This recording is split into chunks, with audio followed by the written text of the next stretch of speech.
Hej, bok svima, lijepi pozdrav. Evo nas u još jednoj lekciji iz gitare. Danas učimo svirati sve note na gitari, znači sve ove note koje postoje na vratu gitare. Ako ćete kasnije htjeti naučiti svirati ljestvice na gitari, akorde, harmonizirati ljestvicu, improvizaciju, solo i sve te stvari, onda je ovo najbolji mogući početak. Znači, naučiti sve note na gitari da ste s tim mirni. Naučit ćemo jednu jednostavnu formulu kako ćete to zapamtiti u vrlo kratkom roku. Znači, ta formula se zove kromatska ljestvica.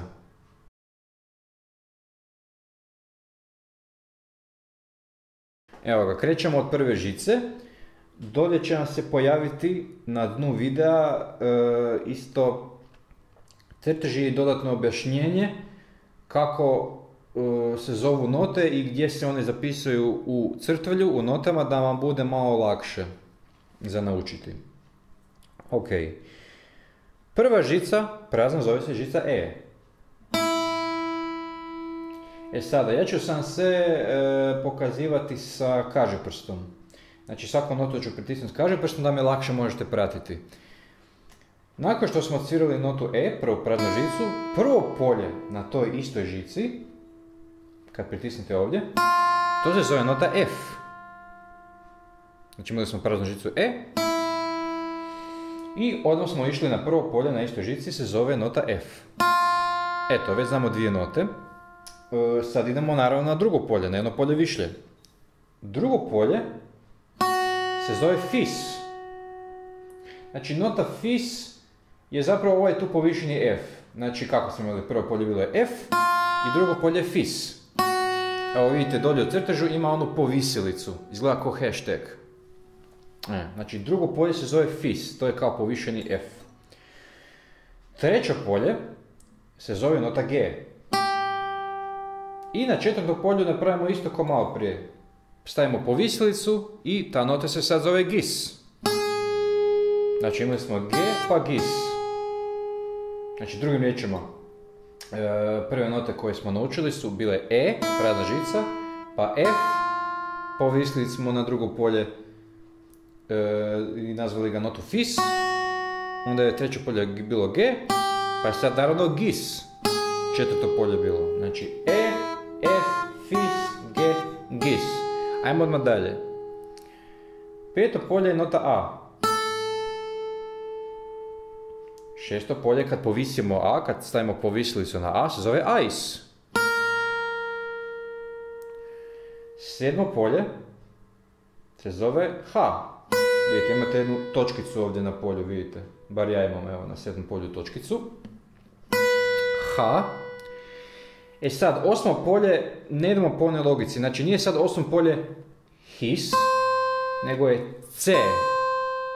Razumijete? Znači, idete sa sedam polja iz H, u osam polje je odmah C. Znači, nema H, His pa C, nego je H i odmah je osmo polje C. Isto, kako smo krenuli na početku, smo svirali praznu žicu E i onda smo odmah imali prvo polje F. Nismo imali E, Ace, pa F, koliko na ovim ostalim, kad smo povisivali note, znači ne smo imali odmah E i F i na sedmom polju imamo odmah H i C. Dobro? Sad ću vam proći na brzinu sve note koje smo do sad naučili. Znači, to je bilo E, F, Fis, G, Gis, A, Ais, H i C. Evo, došli smo do osmog polja. Vi si uvijek, naravno, možete zapauzirati ovaj video i u miru si sami proći ove note. Znači, nađite svoj tempo koji vama odgovara. Nemojte dopustiti da ja idem malo brže nego vam odgovara, ne? Hvala Bogu, imate tu mogućnost na YouTube-u zapauzirati video. Znači, došli smo do osmog polja, to C. Na prvoj smo žici još uvijek. Nakon što smo svirali taj C, deveto polje je Cis. Deseto polje je D. I 11. polje, kad povisimo D, dobimo naravno Dis. I evo, došli smo na 12. polja. tu gdje imate dvije točkice, to je opet nota E. Znači, prazna žica E je ista nota, se zove i na 12. polju. Samo što zvuči višlje. Znači, ovo je E, prazna žica, i ovo je E, višlji, do kojeg smo došli tom kromatskom ljestvicom. Evo ga. Još ću jedan put proći sve note od prazne žice E, znači do 12. polja note E. Evo ga. Imali smo E, F, Fis, G, Gis, A, Ais, H, C, Cis, D, Dis, E. I sada došli smo do kraja te ljestvice, do kraja te kromatske ljestvice. Znači, ta ljestvica se može sad zvati punim nazivom E, zato što smo krenuli od note E, znači E, kromatska horizontalna ljestvica. Zašto horizontalna? Pa zato što smo išli samo na jednoj žici.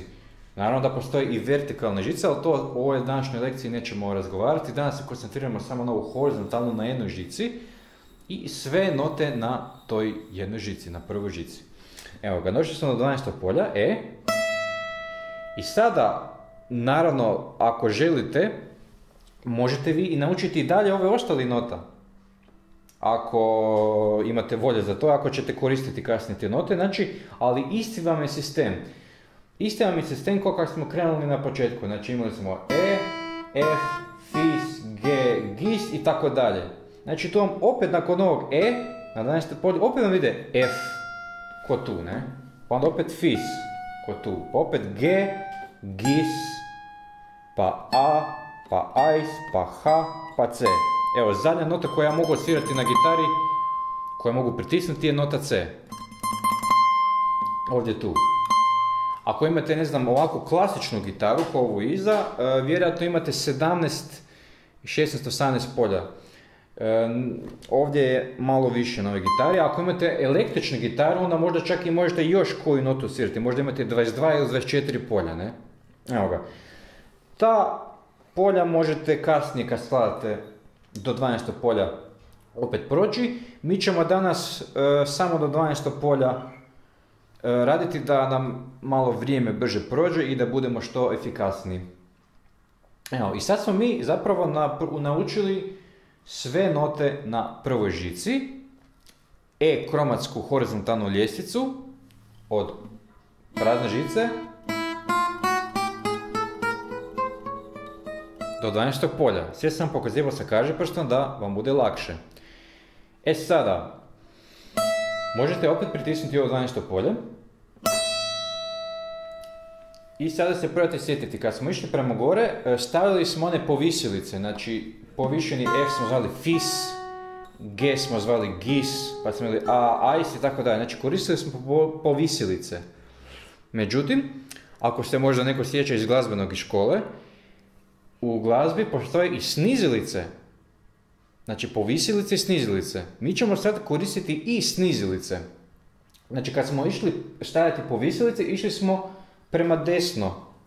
Vama u desno. Znači kad idete prema desno, kad svirate, note se povisuju. Kako ističete sve više u desno. Međutim, ako idete prema lijevo, ako idemo snižavati note, onda možemo staviti snizilice. Da i to isto brzo naučimo. Evo, pogledajte, bit će vam jasnije kad vam krenem pokazati. Znači, pritisnite opet 12. polje, notu E. I sada, ne idemo više desno, idemo lijevo. Idemo sada sniziti to 12. polje na 11. I to sad se zove nota S. Znači, stavili smo snizilicu na E i onda se ova nota zove na 11. polju nota S.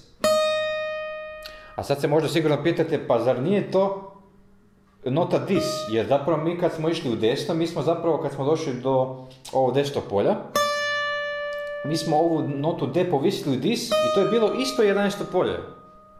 Jel' tako? Znači D, Dis i sad smo napravili iz E, stavili smo snizilicu, išli smo jedno polje unatrag i nazvali smo ga S. Pa sad, kako sad može jedno te isto polje biti dva naziva nota? E pa može, znači to se zove enharmonija. U glazbi se svaka nota može zvati na više načina. Znači ovo 11. polje možete zvati ili notu dis, kad ste povisili D u dis, ili kad ste snizili notu E u S. Znači 11. polje ima dva imena, dis ili S. Ponekad će vam trebati dis, a ponekad će vam trebati S. Dobro je da znate oboje. Eto, znači S, 11. polje, na desnom polju je D. Ako se sjećate, to već znate. Kad snizimo D, još jedno polje u lijevo, dobijemo des. Idemo dalje, 8. polje je C ako se sjećate. Nakon C je odmah H. Kada snizimo H, to zapamtite, to ćemo zvati ton B. Znači na 6. polju je ton B. B je sniženi H. Na 5. polju je A. Kad snizimo A, nećemo ga zvati AS, nego ćemo ga zvati AS. Znači na 4. polju je nota AS. To je isto polje koji GIS, naravno, AS. 3. polje je G. Drugo polje je GES. Prvo polje je F. I, naravno, E je prazna žica. Evo, sad ste vidjeli, znači svako polje, pogotovo tu kad imate puno povisilice, snizilice, se može zvati na više načina. Znači, na primjer, kad ste povisili ovaj F u FIS, to je sad drugo polje. Ali ta nota se može isto zvati kad snizite G u GES. Znači, ovo može biti FIS ili GES, kako može biti GIS ili AS, kako može biti AIS ili B, ili kako recimo može biti DIS ili S, evo kako smo već rekli. Eto, i to je sad prva žica, sve note na prvoj žici, naravno vi kasnije možete još ovo tu riješiti, ali vrlo brzo ćete to naučiti ako ovo prvo sladate, vjerujte mi, stvarno se posjetite sad na prvih 12 polja i testirajte se malo vremenom. Ne znam, pritisnite bez veze, random, evo, 6. polje i probajte se sjetiti koja je to nota. Aha, to je AIS, jer ovdje je bio A pa je bio AIS, znači 6. polje je AIS ili ton B, kad sam snizio H u B.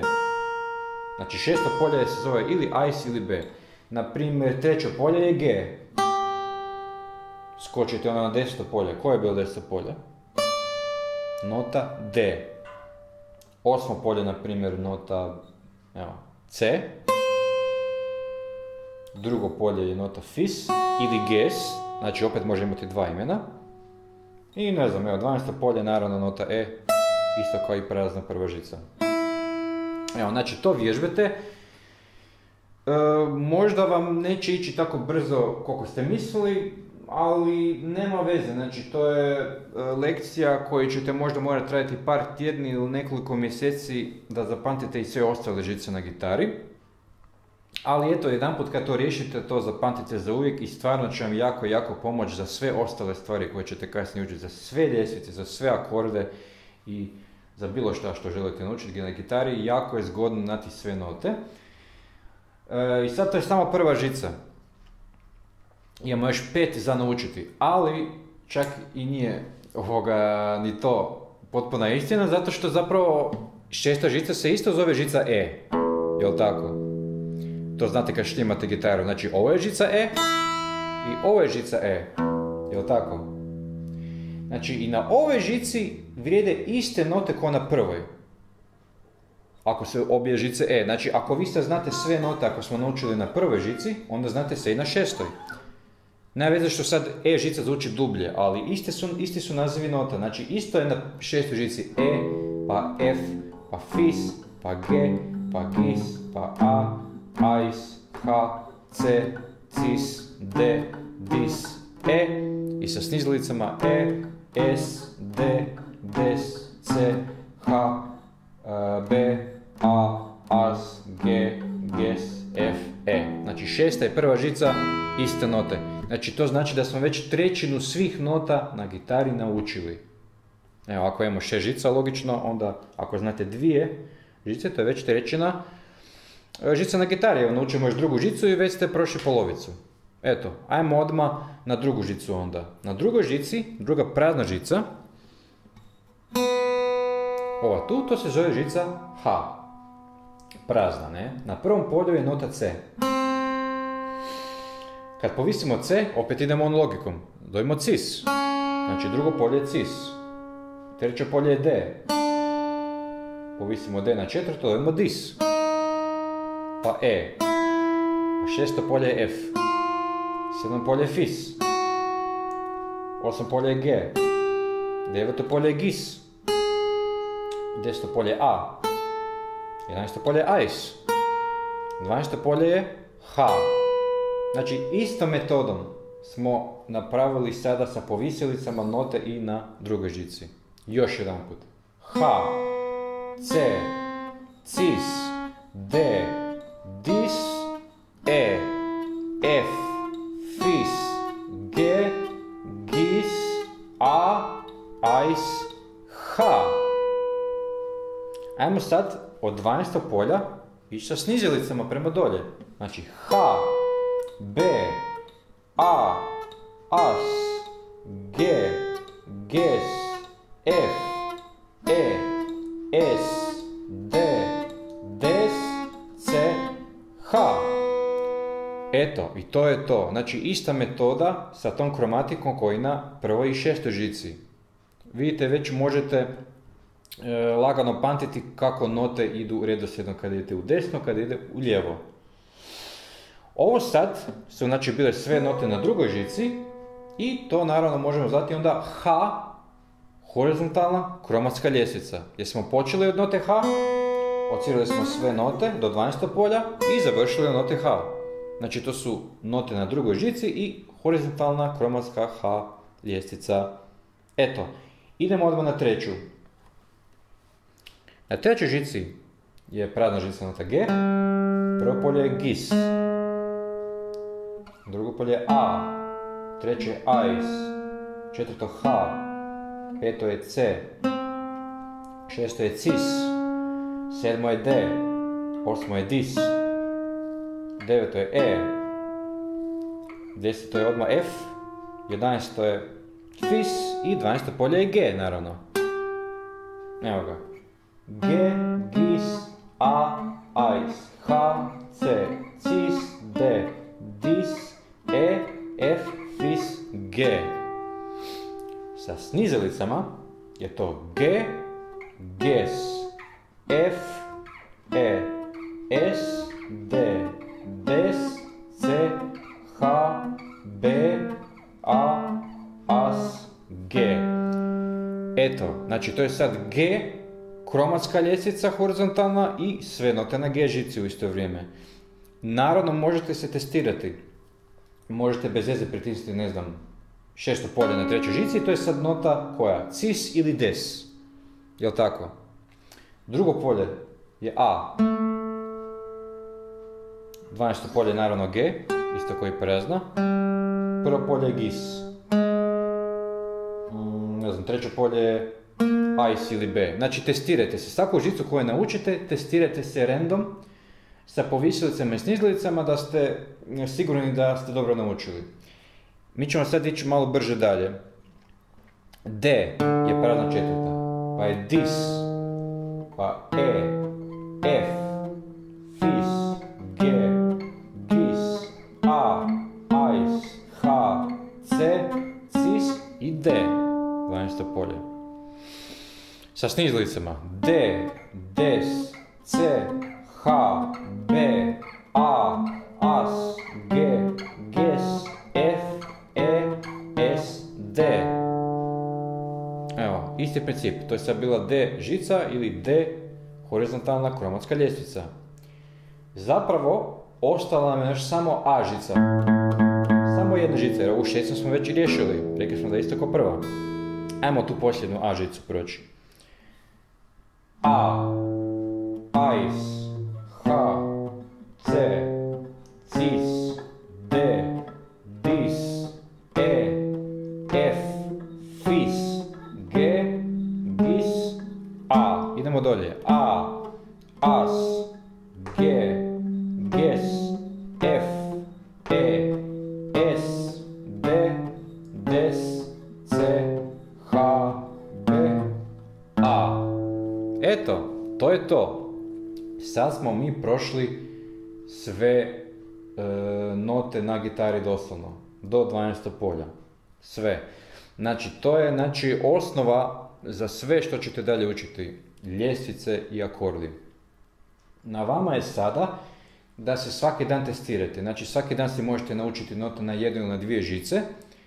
Onda idete dalje, ne? I vremenom se testirate. Znači, pritisnite, ne znam, četvrto polje, pete žice. To je nota cis ili des.